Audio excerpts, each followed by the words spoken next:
Yokai Septet, c'est un jeu pour 2 à 4 joueurs à partir de 10 ans pour des parties d'environ 30 minutes. C'est en tout cas le cas pour cette version-là, qui est la version américaine du jeu. Le jeu à l'origine est un jeu japonais et il doit sortir en français en juin 2025 sous le nom de 7 Yokai.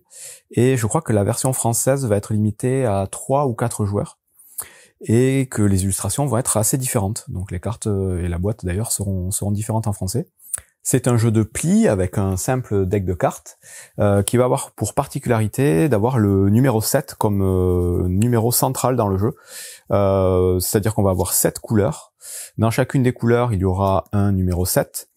Le but du jeu, c'est de récupérer ces cartes numéro 7. C'est celles qui vont vous faire marquer des points. Et si jamais vous gagnez 7 plis et que vous n'avez pas gagné suffisamment de cartes 7, c'est-à-dire 4, dans ce cas-là, vous aurez perdu la manche. Je vais expliquer dans un premier temps les règles pour jouer à 4 joueurs, qui est la configuration vraiment conseillée pour ce jeu. Ça va se jouer dans ce cas-là en équipe, 2 contre 2. Et ensuite, je vous expliquerai rapidement la petite variante pour jouer à 3 et la variante un peu particulière pour jouer à 2. Pour la mise en place, c'est très simple. Vous allez donner une petite carte d'aide de jeu à chaque joueur et il y aura un joueur de chaque équipe qui va récupérer une carte d'aide de jeu supplémentaire, mais sur le côté où on va avoir le scoring pour compter les points pour son équipe. Ensuite, on va mélanger donc toutes les cartes du jeu. Il y a en tout 49 cartes et on va distribuer 12 cartes à chaque joueur. Et il va donc rester une carte qu'on va retourner au centre de la table et qui sera l'atout pour la manche en cours. Et avant de vous expliquer comment ça va fonctionner, je vais vous montrer un petit peu cette carte aide de jeu pour que vous compreniez comment sont réparties les différentes cartes. Donc je vous dis, le numéro 7 va être assez central. On va avoir 7 couleurs et ces couleurs-là vont avoir des valeurs qui vont être différentes. Vous voyez que le vert, par exemple, qui est le vent, va aller de l'As au 7. Le violet qui est la terre va aller du 2 au 8 et on va décaler comme ça jusqu'à la neige qui va aller du 7 au 13. Et donc dans chacune de ces couleurs, vous remarquerez que vous avez toujours le numéro 7 et c'est la seule valeur qui va être présente dans chaque couleur. Après on aura toujours des numéros un petit peu différents. Ces cartes-là, donc on va toutes les distribuer, donc il y en a 49, et comme je vous dis, il y en aura une, du coup, à chaque manche qui sera mise de côté, qui sera l'atout. Les cartes 7, ce sont les cartes qu'il va falloir essayer de remporter à chaque manche pour gagner un maximum de points. Et en fonction des 7 qu'on va gagner, on va gagner plus ou moins de points. Donc sur les 7, on va avoir des petits symboles d'étoiles qui seront soit noirs, soit blancs. Et en fonction du nombre de joueurs, ça permettra de faire marquer des points. Si on joue à 4 joueurs, comme je vais expliquer là au début, ce seront uniquement les étoiles blanches qui vont compter. Et donc on voit tout de suite que les 7 de la couleur verte et violette ne rapporteront pas de points. Par contre, les 7 des couleurs rose, jaune et noir feront gagner un point. Et les 7 rouges et bleus feront marquer 2 points. Et on verra quand on jouera à 3, il y aura aussi les symboles noirs qui vont compter. Donc cette répartition un peu particulière dans les couleurs et les points de victoire des cartes 7, on va les retrouver sur les cartes, puisque dans chaque couleur, on va avoir en dessous de la valeur de la carte, la plage, on va dire, de valeurs qu'on va pouvoir avoir dans cette couleur. Donc là, on sait que le jaune, ça va de 4 à 10. Et du coup, cette carte 10, c'est la carte la plus forte. Et on a une petite réglette ici qui va vous donner justement cette indication de force de la carte dans sa couleur. Donc là, le 10, il y a le petit point qui est tout en haut. Ici, pour le violet, ça va aller de 2 à 8. La carte 6, elle est plutôt pas mal placée dans la petite réglette ici. Donc ça donne une petite indication visuelle de la force de la carte. Ici, le 3, par exemple, dans la couleur rose, ça va de 3 à 9. Donc le 3, c'est la plus faible valeur. Donc ça va aller tout en bas.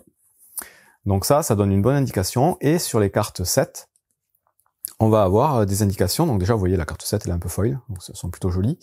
On va avoir des indications de points de victoire éventuellement, s'il y en a. Donc on voit que là le 7 vert, c'est la seule carte qui a aucun point de victoire. Par contre, si on prend cette main-là, qui a eu beaucoup de 7, vous voyez ici, le 7 bleu, il vaut 2 points de victoire en blanc quand vous jouez à 2 ou à 4, et 1 point de victoire en noir si vous jouez à 3 joueurs, en sachant que à 3 joueurs, on joue aussi avec les étoiles blanches. On le verra après. Là, pour l'instant, à 4 joueurs, on s'occupe uniquement des étoiles blanches. Donc, vous voyez que le 7 jaune va valoir 1 point, le 7 bleu en vaut 2, le 7 noir en vaut 1, et vous avez vu tout à l'heure que le 7 vert en valait aucun. Donc, voilà à peu près comment ça va se répartir et les indications qu'on va pouvoir trouver sur les cartes pour pouvoir évaluer un petit peu sa main. Une fois que la mise en place est faite, qu'on a compris à peu près comment étaient réparties les cartes, on va avant tout faire un échange de cartes. Donc, chacun a reçu 12 cartes en début de partie. Évidemment, les cartes, on les garde dans sa main, elles sont pas visibles comme ici, hein, c'est pour l'explication. Et on va échanger 3 cartes avec son partenaire. Et donc, les partenaires, je vous dis, à 4, ça se joue en équipe, seront assis face à face. C'est idéal, après vous pouvez alterner éventuellement. Et on échange ces cartes simultanément. Donc là, moi, je vais choisir 3 cartes de ma main, les passer au joueur en face de moi, qui va me donner 3 cartes aussi en même temps, et ça va permettre éventuellement de donner des indications à son coéquipier. Vous allez voir qu'il y a quelques subtilités dans le jeu, mais vous les découvrirez surtout en jouant. C'est un jeu assez tactique, avec pas mal de possibilités. Donc chaque joueur fait ça, passe 3 cartes à son coéquipier, et ensuite on va déterminer du coup le premier joueur pour la première manche, et ce sera le joueur qui aura la carte As, donc la carte verte avec un A dessus. C'est la seule carte, donc il doit la montrer, et il va récupérer la petite carte de premier joueur. Une fois qu'il a cette carte devant lui, on peut commencer la partie, et donc ce joueur-là va pouvoir jouer n'importe quelle carte de sa main. Donc, il pourrait commencer par exemple par jouer son 11 noir, et dans le sens aigu d'une montre, chaque autre joueur va devoir jouer aussi une carte de sa main, donc classique d'un jeu de pli. Et c'est un jeu de pli classique dans lequel on doit suivre la couleur, c'est-à-dire que là, le premier joueur a joué du noir, les autres joueurs, s'ils en ont, sont obligés de jouer du noir.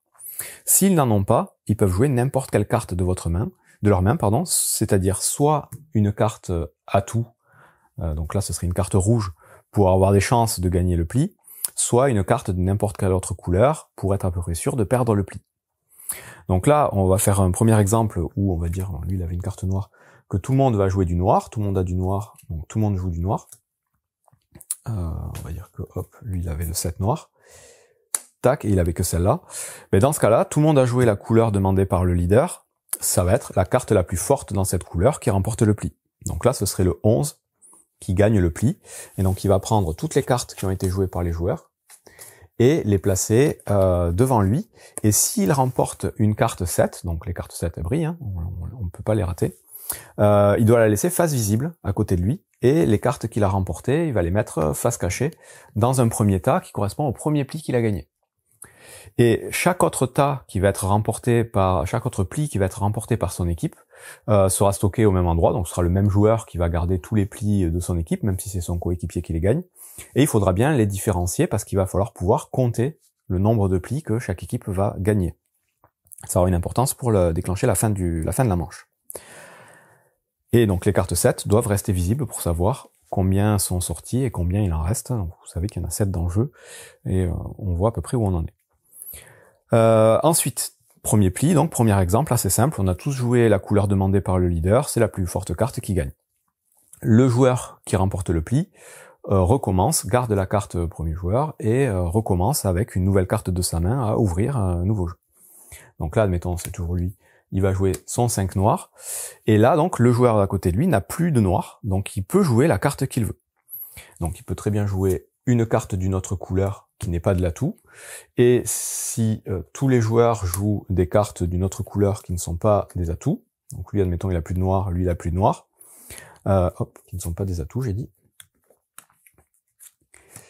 dans ce cas-là, c'est tout simplement le joueur qui a ouvert à la couleur qui va remporter le pli. Encore une fois, c'est toujours la couleur demandée qui est prioritaire. Si par contre un joueur joue une carte atout, donc encore une fois, s'il n'a pas la couleur demandée, on ne joue que si on ne peut pas jouer la couleur demandée, dans ce cas-là, c'est le joueur qui a joué un atout qui remporte la couleur. Les atouts sont toujours plus forts que les autres couleurs. Il n'y a qu'une exception à cette règle, la seule carte qui est plus forte que les atouts, c'est l'As. L'As vert, si quelqu'un le joue, peu importe les autres cartes qui sont jouées, ce sera lui qui va remporter le pli. L'As vert, c'est la carte la plus forte du jeu. Elle bat tous les atouts de n'importe quelle valeur, elle bat n'importe quelle carte, même si c'est pas de la bonne couleur. Peu importe, quelqu'un qui va jouer l'As vert remportera le pli à coup sûr. C'est la seule exception. Si plusieurs joueurs jouent des cartes atouts, donc des cartes rouges pour cette manche-là, évidemment ce sera la carte rouge de plus forte valeur qui va remporter le pli. Donc là, dans cet exemple-là, la couleur demandée c'était du noir, lui il a joué une autre couleur qui a rien à voir, lui une autre couleur qui a rien à voir, lui il a joué une autre couleur mais qui est de l'atout, c'est le joueur qui a joué l'atout qui remporte le pli. Donc il va prendre toutes les cartes, cette fois-ci il n'y a pas de carte 7, donc il va les mettre face cachée à côté de lui en tas, c'est le premier pli remporté par son équipe. Et donc on va tourner comme ça, et donc il deviendra évidemment, c'est toujours le joueur qui remporte le pli qui devient le premier joueur, qui va à nouveau ouvrir avec la carte de son choix, et on va recommencer. Le but du jeu, ça va être, je vous disais, de récupérer un maximum de cartes 7. Parce que la manche va prendre fin de 3 façons différentes. La première façon, la plus efficace, on va dire, ça va être dès qu'une équipe a récupéré 4 cartes de valeur 7. Je vous dis, on les laisse visibles devant nous pour chaque équipe. Dès qu'une équipe a la 4e carte de valeur 7 devant elle, ça met tout de suite fin à la manche, et c'est cette équipe-là qui remporte la manche. Autre façon de mettre fin à la manche, c'est si une équipe a remporté 7 plis, et c'est pour ça qu'il y a un intérêt à mettre les plis séparés devant soi. Si une équipe a remporté 7 plis, mais qu'elle n'a pas 4-7 devant elle, dans ce cas-là, cette équipe a perdu la manche, et c'est l'autre équipe qui remporte la manche. Et enfin, la dernière façon de mettre fin à une manche, c'est si on a joué toutes les cartes de notre main, sans qu'une des deux conditions que je viens d'expliquer se produise. Dans ce cas-là, ce sera l'équipe qui aura la carte de premier joueur, c'est-à-dire l'équipe qui a gagné le dernier pli, puisque c'est elle qui va récupérer la carte, qui remporte la manche. Et donc, au moment où la manche s'arrête, en fonction de comment elle s'est arrêtée, on va marquer plus ou moins de points. Si jamais la manche s'est arrêtée parce qu'une équipe a gagné 4 cartes de valeur 7, dans ce cas-là, elle va prendre toutes les cartes de valeur 7 qu'elle a gagné. Donc admettons, hop, cette équipe a remporté la manche parce qu'elle avait gagné ses 4 cartes 7. On fait un exemple un peu mieux que ça même. Hop, parce qu'elle a gagné, pardon, ses 4 cartes 7. Dans ce cas-là, elle va prendre ses cartes. Elle va tout de suite défausser la carte 7 de la couleur de l'atout. Donc à chaque fois qu'on va gagner des points, la carte 7 de la couleur de l'atout ne comptera pas. Donc là, le 7 rouge ne compte pas. Et ensuite, elle va regarder les 7 qui lui restent et elle va marquer autant de points qu'elle a de petits symboles blancs sur les cartes. Donc là, elle marquerait 1 pour la violette, la rose, 1 pour la jaune et 2 pour la bleue, ce qui fait 4 points. Et donc, le joueur qui va compter les points dans cette équipe va marquer les points de cette façon-là. Il mettra la valeur 4 juste au-dessus de sa carte. Une fois qu'on a fait ça, évidemment, on va remélanger, je vais l'expliquer après. Autre condition, si une équipe gagne la partie parce que l'équipe adverse a remporté 7 plis sans avoir 4 cartes 7, dans ce cas-là, on va prendre toutes les cartes 7 qui va rester dans les mains des joueurs, on va les ajouter aux cartes 7 que cette équipe a gagnées pendant la partie. Encore une fois, on défaussera la carte 7 de la couleur de l'atout si jamais elle fait partie des cartes gagnées. Et on va compter les points de la même façon en regardant les petits symboles blancs sur les cartes récupérées. Et dernière condition, donc si jamais la partie s'arrête uniquement quand on a vidé notre main de cartes, dans ce cas-là c'est pareil, on va juste regarder la totalité des 7 qui ont été gagnés par l'équipe en question, enlever la carte 7 de l'atout et compter le nombre de points blancs. Une fois qu'on a compté les points, donc d'une façon ou d'une autre, on reprend toutes les cartes, on remélange tout, et on recommence pour une nouvelle manche en distribuant à nouveau 12 cartes par joueur, en mettant une nouvelle carte atout au centre, et en commençant du coup la nouvelle manche. Et dans ce cas-là, pour les manches suivantes, ce sera toujours le dernier joueur à avoir remporté le pli qui sera le premier joueur. Il aura gardé la carte devant lui, et c'est lui qui va commencer. Donc là, ça n'a plus d'importance, il est utile uniquement au tout début de la partie. Pour le reste des manches, ce sera toujours le dernier joueur à avoir remporté le pli qui recommencera la nouvelle manche. Et comme d'habitude, on n'oublie pas à chaque début de manche de se passer 3 cartes avant de commencer à jouer.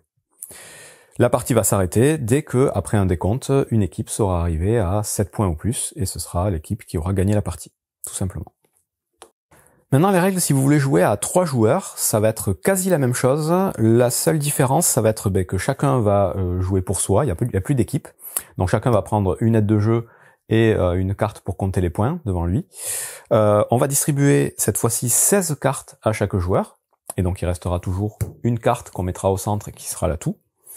Et on va jouer exactement de la même façon, sauf que la règle, ça va être que pour mettre fin à la manche, au lieu de devoir remporter 4 cartes 7, un joueur devra en remporter 3. Dès qu'un joueur remporte 3 cartes de valeur 7, ça met fin à la manche.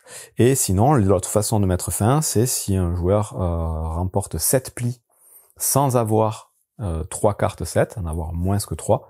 Dans ce cas-là, il perd la manche, et ce sont les 2 autres joueurs qui vont marquer des points.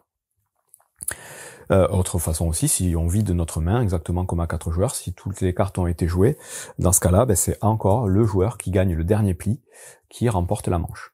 Au niveau du décompte des points à 3 joueurs, ça va être un peu pareil aussi. Donc si un joueur gagne en ayant la carte premier joueur quand tout le monde a vidé sa main, ou s'il gagne en ayant gagné 3 cartes de valeur 7, il va à nouveau prendre les cartes de valeur 7 qu'il a gagnées, défausser la carte 7 de la couleur de l'atout si elle fait partie de ces cartes-là, et marquer les points qui sont indiqués sur ces cartes. Et dans ce cas-là, les points, ça va être l'addition des symboles noirs plus blancs. Et donc la carte 7 verte, c'est la seule qui ne fait marquer aucun point. Vous l'avez sur l'aide de jeu. Donc là, si je finis et que j'ai que ces 2 cartes, parce que j'avais gagné la 3e carte, c'était la carte 7 jaune, par exemple, que j'ai défaussée, je marquerai qu'un seul point. Si par contre, quand je finis, on va essayer de les retrouver, je les ai mis un peu partout, hop, je finis avec ces 3 cartes en main, je vais marquer 1, 2, 3 points pour cette partie, et donc je vais avancer ma carte ici à 3. Donc ça, c'est si on gagne en ayant récupéré la carte, en ayant vidé sa main, ou en ayant réussi à avoir 3 cartes de valeur 7. Si jamais un joueur perd la manche parce qu'il a récupéré 7 plis sans avoir 3 cartes 7, dans ce cas-là, les 2 autres joueurs vont tout simplement marquer 3 points chacun. Là, on compte rien, on regarde pas les cartes de valeur 7, peu importe, c'est 3 points pour les 2 autres joueurs. Et encore une fois, la partie s'arrête dès qu'un joueur arrive à 7 points, tout simplement. Voyons maintenant la variante pour 2 joueurs, donc un peu particulière. Pour 2 joueurs, on va au début de la partie, donc on joue chacun l'un contre l'autre évidemment, on a chacun une carte d'aide de jeu, une carte de scoring, et on va distribuer à chaque joueur 7 cartes face cachée, et par-dessus lesquelles on va mettre 6 cartes face visible, de façon un peu pyramidale comme j'ai fait ici, donc ça c'est pour un joueur. L'autre joueur fera la même chose, il aura 7 cartes face cachée, 6 cartes face visible. Les cartes face cachées, on ne doit pas pouvoir les voir, en tout cas en début de partie. Et en plus de ces cartes qui seront donc posées sur la table, on va distribuer 11 cartes à chaque joueur dans sa main. Et du coup, ça fera un total de 48 cartes distribuées, il restera toujours une carte qui sera l'atout pour la manche en cours. Donc qu'on mettra face visible au centre de la table. Une fois qu'on a fait cette mise en place, chaque joueur va avoir la possibilité de inverser un de ces 7 qui serait face visible devant lui, donc là c'est le cas ici, par une des 2 cartes qui sont placées en dessous. Donc, si on le fait, admettons que je fais ça, hop, je mets mon 7 ici et je le mets face cachée et je retourne cette carte ici face visible. On va pouvoir faire ça pour chaque carte 7 qu'on aura face visible pour la cacher et brouiller un peu les pistes. Si quand on fait ça, la carte face cachée est aussi une carte de valeur 7, dans ce cas-là, on choisit laquelle des 2 on va laisser face visible et laquelle on recache par-dessous. Et une fois qu'on a fait ça, on est prêt à commencer la partie. La seule chose, c'est que parmi les 11 cartes qui nous restent en main, on devra en défausser une, face cachée, pour avoir que 10 cartes en main, et donc un total de 23 cartes chacun. Donc 13 cartes posées sur la table, plus 10 cartes en main. Là, le premier joueur, ce sera tout simplement le joueur qui aura distribué les cartes, et ça alternera à chaque fois, à chaque manche, ce sera un joueur différent qui va commencer la manche. Et à son tour, on va avoir la possibilité de jouer soit une carte de notre main, soit une carte face visible devant nous. Et on va jouer un pli, donc on joue une carte chacun. Et même règle, celui qui remporte le pli, avec les règles que j'ai expliquées, prend les cartes et les met en tas à côté de lui. S'il a un 7, il la laisse face visible. Et le but du jeu, ça va être de récupérer 4 cartes de valeur 7, donc 4 boss yokai, ils appellent ça dans le jeu, pour remporter la manche. Et encore une fois, si on gagne un total, cette fois-ci, de 13 plis, sans avoir réussi à avoir 4 cartes de valeur 7, dans ce cas-là, c'est le joueur d'en face qui va remporter la partie. Quand on va jouer des cartes qui sont devant nous face visible, si jamais ça libère une carte face cachée, c'est à ce moment-là qu'on va pouvoir la dévoiler. Avant ça, on n'a pas du tout la possibilité de savoir qu'est-ce qu'on a dans notre jeu, à part les éventuelles cartes qu'on aurait inversées en début de partie. Et du coup, la carte révélée devient à nouveau une carte accessible et jouable à notre tour. Donc voilà, on va alterner les plis comme ça, jusqu'à ce que, je vous dis, un joueur ait réussi à remporter 4 cartes de valeur 7, ou si quelqu'un a vidé, du coup, a remporté 13 plis cette fois, sans avoir 4 cartes de valeur 7.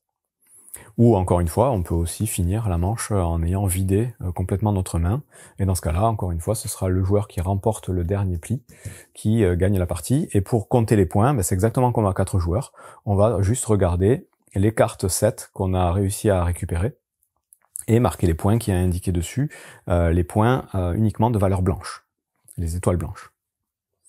Et on va scorer les points, et encore une fois, c'est le premier joueur qui arrive à 7 qui gagne la partie. Donc voilà, une petite variante assez particulière que j'ai pas encore testée pour 2 joueurs et qui normalement ne devrait pas être dans la version française de ce que j'ai pu voir, qui sort en juin. Et on a fait le tour de toutes les règles pour Yokai Septet, ou 7 Yokai en français, qui est donc un jeu de plis assez original, assez particulier, et plutôt tactique et assez malin. Donc moi j'ai joué que la version, on va dire, conseillée, c'est-à-dire à 4, en équipe 2 contre 2, je pense que c'est vraiment la configuration idéale pour y jouer, et j'ai trouvé ça vraiment très intéressant. Donc si vous aimez les jeux de plis, celui-là est à considérer fortement, et je vous dis, il arrive en français très bientôt. Bon jeu!